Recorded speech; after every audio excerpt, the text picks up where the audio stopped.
રાજકોટ લોકસભાના ભાજપ ઉમેદવાર પરસોત્તમ રૂપાલા સામેની નારાજગી હજુ ઓછી નથી થઈ. ક્ષત્રિય સમાજે રૂપાલાની ટિકિટ રદ કરાવવા ઓપરેશન લોટસ શરૂ કર્યું છે, જે હવે દિવસે ને દિવસે આક્રમક બનતું જઈ રહ્યું છે, જે હવે ગુજરાતની સરહદો વટીને રાજસ્થાન પહોંચ્યું છે. એક બાજુ વિરોધની આગ પ્રચંડ છે તો બીજી બાજુ રૂપાલા પણ અડીખમ છે. પરસોત્તમ રૂપાલા 16 તારીખે રાજકોટમાં શક્તિ પ્રદર્શન કરીને ઉમેદવારી ફોર્મ ભરશે. લોકસભાના ઉમેદવાર પરસોત્તમભાઈ રૂપાલા 16મી તારીખે ઉમેદવારી પત્ર કરશે. જો તમે હજી પણ વિચારો, હજી પણ સમજી જાઓ તો પછી બધાનું રહી જશે. ખોટું રાજકારણ બીજું છે એ નહીં આવે. આઘા બોલ પુરુષોત્તમ રૂપાલા ક્ષત્રિય સમાજ પર કરેલી ટિપ્પણી બાદથી ભીંસમાં મુકાયા છે. રૂપાલાએ પોતાની ભૂલ સમજી 2 વાર માફી પણ માંગી, પરંતુ ક્ષત્રિય સમાજ રૂપાલાને માફ કરવા તૈયાર નથી. ક્ષત્રિય સમાજ રૂપાલાની લોકસભાની ટિકિટ રદ કરવાની માંગ કરી રહ્યા છે. રૂપાલા સાહેબની ટિકિટ જ્યાં સુધી ના કપાય ત્યાં સુધી અમે ભાજપને કોઈ પ્રચારકને અહીં ગામમાં ઘૂસવા દઈશું નહીં. આ આંદોલનને ક્ષત્રિય સમાજે ઓપરેશન રૂપાલા નામ આપ્યું છે, જેનાથી રૂપાલાનો ગામે ગામ વિરોધ થઈ રહ્યો છે. અમદાવાદના વસ્ત્રાલમાં ક્ષત્રિય સમાજે રેલી કાઢી 10 ક્રોઈ મામલતદારને આવેદનપત્ર આપ્યું હતું. આ જ રીતે અહિંસાના માર્ગે અત્યારે હાલ ચાલુ જ છે અને ચાલુ જ રહેશે. લોકશાહી છે એટલે લોકશાહીની પદ્ધતિથી અમારે આંદોલન કરવાનું છે. હજી રૂપાલાનું ઉમેદવારી કેન્સલ થવાને થોડા દિવસોને વાર છે. ત્યાં સુધીમાં અમે મહાસંમેલન, આ પ્રકારની રેલીઓ અને સભાઓનું આયોજન કરી રહ્યા છીએ. જો પાર્ટ 1 અમારી ટીમે નક્કી કર્યું છે કે ઉમેદવારી પત્ર એમનું કેન્સલ નથી થતું, તો પાર્ટ 2ની રણનીતિ અમારા પાસે તૈયાર છે. એ પછી અમે તમને મીડિયા દ્વારા જાણ કરી દઈશું. રાજકોટમાં ક્ષત્રિય સમાજે તીનબત્તી ચોકથી મામલતદાર કચેરી સુધી વિશાળ રેલી કાઢી મામલતદારને આવેદનપત્ર આપ્યું. ગઢવી સમાજ 18 સમાજ અમારી ભેગા છે અત્યારે, અને અમારી એક જ માંગ છે કે પરસોત્તમ રૂપાલાની ટિકિટ કપાવી જોઈએ.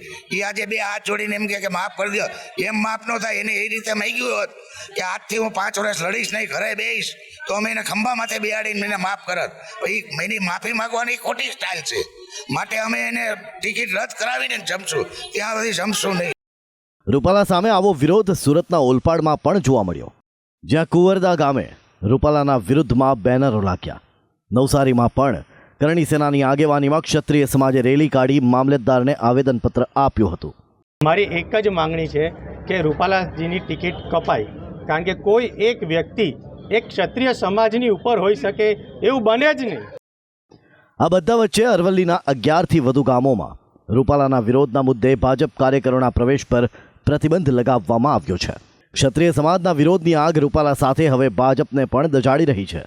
વિરોધના વિરોધમાં ભાજપ વિરોધી બેનરો લાગી રહ્યા છે, તો ક્યાંક ભાજપ આગેવાનોનો વિરોધ થઈ રહ્યો છે. આ દ્રશ્યો બનાસકાંઠાના ડીસાના છે, જ્યાં નારાજ ક્ષત્રિયોએ બેઠક માટે આવેલા ભાજપ આગેવાનોને પાછા કાઢ્યા હતા. રૂપાલા મામલે ભાજપને જેનો ડર હતો, હવે તેવું જ કંઈક બન્યું છે. રૂપાલાના વિરોધમાં કરણી સેના સહિતના સંગઠનોએ ઝંપલાવતા વિરોધ ગુજરાતની બોર્ડર વટાવી ગયો છે. એટલે વિરોધ પાડોશી રાજ્ય રાજસ્થાન સુધી પહોંચ્યો છે. રાજસ્થાનની બાડમેર લોકસભા બેઠક પરના અપક્ષ ઉમેદવાર રવિન્દ્રસિંહ ભાટીએ ગુજરાતના ક્ષત્રિય સમાજને ટેકો આપ્યો છે અને કહ્યું છે 7 મેના રોજ અપમાનનો કરારો જવાબ મળશે. व्यक्ति के पास में इतना अधिकार नहीं होता कि वो किसी समुदाय पे टिप्पणी करे, और मुझे लगता है कि कोई जो समझदार राजनीतिज्ञ होगा वो हमेशा टिक्का टिप्पणियों से बचेगा. ये जो भी इन्होंने बात कही है वो वाकई सभी के लिए दुर्भाग्य की बात है, और इसका करारा जवाब पूरे गुजरात में इनको मिल रहा है. आपको बताना चाहूँगा कि तमाम उन लोगों के साथ में है जिनकी भावनाएं आहत हुई है. हमेशा उनके साथ था, आगे भी साथ में.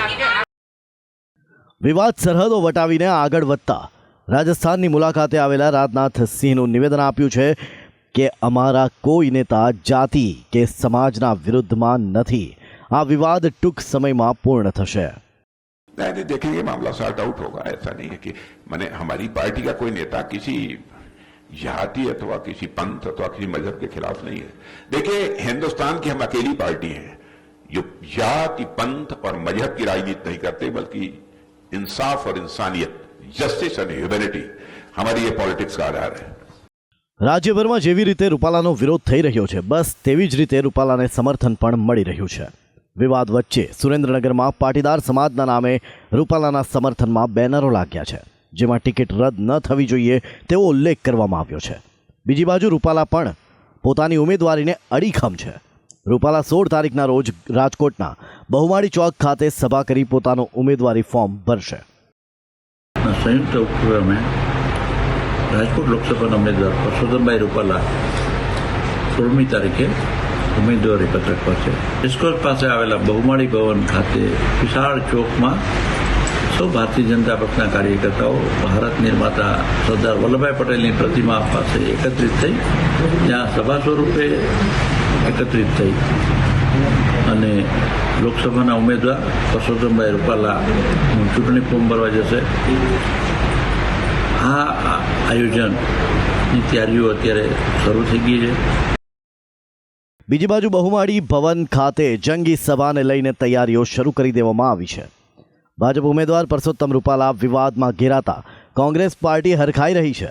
બનાસકાંઠા કોંગ્રેસ નેતા દિનેશ ગઢવીએ રૂપાલા પર વાર કર્યો છે કે નેતાએ અહંકારમાં વાદ વિવાદ સર્જ્યો છે. ભાજપ 5 લાખના લીડની વાત કરે છે, પણ હવે સીટો બચાવવા ફરી રહ્યા છે. 5 લાખથી ઓછી લીડ નહીં જોઈએ આવો ભારતીય જનતા પાર્ટીનો દાવો હતો. અને છેલ્લા મહિનાથી આપણે જોયું હશે કે એમના જે નેતાઓ અહંકારમાં જે વાદ વિવાદ સર્જ્યા છે, જે અમુક સમાજોને નીચાપણું બતાવ્યું છે, તે આજે 5 લાખની લીડ તો દૂર, હવે સીટો બચાવવા ફરી રહ્યા છે.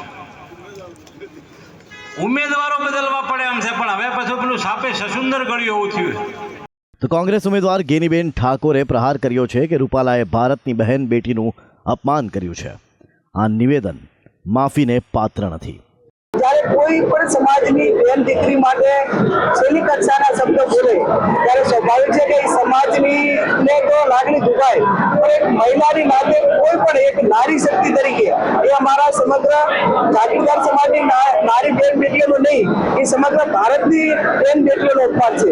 અને સમગ્ર ભારતની બેન બેટીઓને એક અસ્મિતા ઉપર જ્યારે એના સામે સવાલ ખડો થાય ત્યારે સ્વાભાવિક છે કે જાગીરદાર સમાજે જેનો આક્રોશ છે એની રૂપાલા ઉપર એની જે એક ગુસ્સો છે એ વ્યાજબી છે. એના ઉપર બેન બેટીઓ પર આવા સવાલ ઉભા કરે તો હું માનું ત્યાં સુધી માફીને કોઈ પાત્ર નથી. રૂપાલા વિવાદમાં ભાજપે ડેમેજ કંટ્રોલ માટે ભાજપના ક્ષત્રિય નેતાઓને ફરી એકવાર આગળ કર્યા છે. ભાજપ નેતા ભૂપેન્દ્રસિંહ ચુડાસમા, હકુભા જાડેજા સહિતના આગેવાનોએ ક્ષત્રિયોના આસ્થા કેન્દ્ર ગણાતા ગધેથડના મહંત લાલબાપુ સાથે મુલાકાત કરી છે, જે સમાજમાં દેખાતી નારાજગી દૂર કરવા પ્રયત્નો કરશે તેવી ચર્ચા છે. આ સાથે રાજકીય વર્તુળોમાં ચર્ચા છે કે પરસોત્તમ રૂપાલાના બદલે તેમના પત્નીને લોકસભાના જંગમાં ઉતારવામાં આવી શકે છે.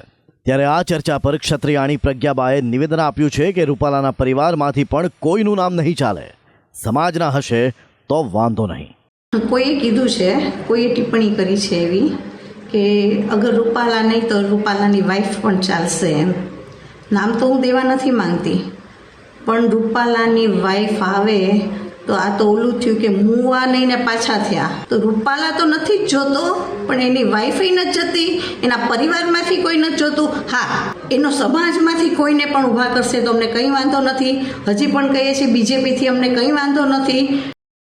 એક બાજુ રૂપાલાનો વિવાદ શમવાનું નામ નથી લઈ રહ્યો, તો બીજી બાજુ રૂપાલા પણ પાછી પાની કરવાના મૂડમાં નથી દેખાતા.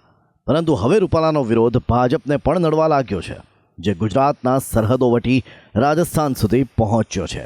ત્યારે તેને રોકવા, ડેમેજ કંટ્રોલ કરવા ભાજપ કઈ રણનીતિથી આગળ વધે છે તે જોવું રહ્યું. બ્યુરો રિપોર્ટ, સંદેશ ન્યૂઝ. અને મહત્વપૂર્ણ સમાચાર મળી રહ્યા છે. એક તરફ પરસોત્તમ રૂપાલા સામે ક્ષત્રિય સમાજ વિરોધ દર્શાવી રહ્યો છે, આંદોલન કરી રહ્યો છે. બીજી બાજુ પ્રદેશ ભાજપ ઉપાધ્યક્ષ ભરત બોગરાએ નિવેદન આપ્યું છે.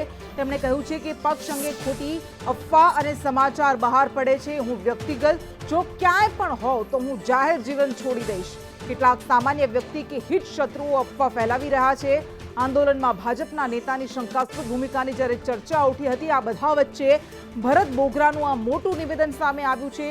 રાજ્યમાં ઠેર ઠેર ક્ષત્રિય સમાજ વિરોધ દર્શાવી રહ્યો છે, આંદોલન કરી રહ્યો છે, રોષ પ્રગટ કરી રહ્યો છે. ને એવી અટકળો વહેતી થઈ હતી કે આખા વિવાદને વધુ વેગ આપવામાં ભારતીય જનતા પાર્ટીના જ કોઈક નેતા અને કેટલાક નેતાઓ સામેલ છે, ત્યારે ભરત બોઘરાનું આ સૂચક નિવેદન.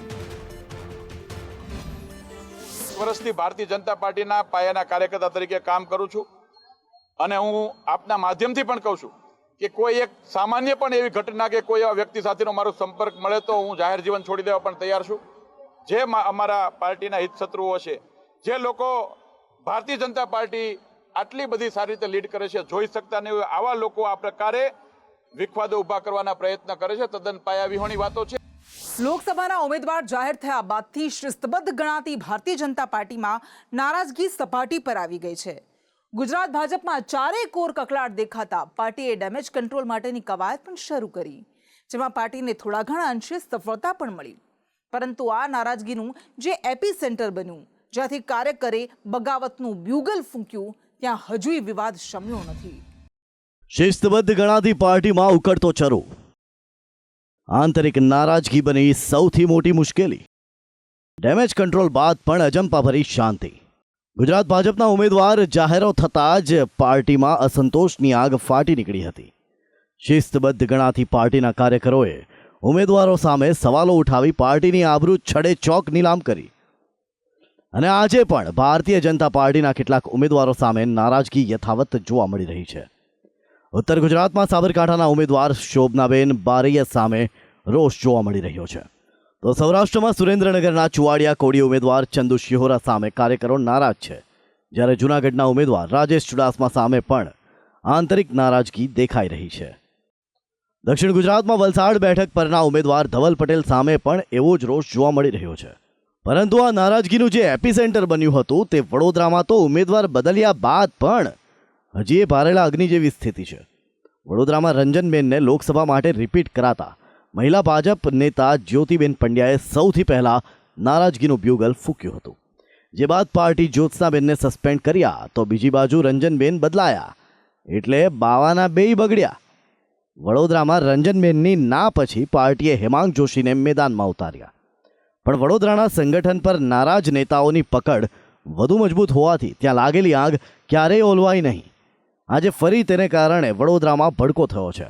પાર્ટીના સિનિયર નેતા અને પૂર્વ ધારાસભ્ય જીતુ સુખડિયાએ પાર્ટીને અરીસો બતાવતા કહ્યું કે વડોદરા ભાજપમાં બધું બરોબર નથી, કાર્યકરોને ઇગ્નોર કરવામાં આવી રહ્યા છે.